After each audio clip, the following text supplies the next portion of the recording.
How you can hide your Facebook Reels permanently. Hey guys, in this quick tutorial I'm going to show you that how you can hide your Facebook Reels permanently.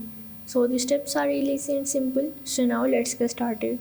So first of all you have to open up your Facebook. Now from here you have to go into your profile and click on this menu icon. From here you have to scroll down and go in the settings and the privacy and click on the settings.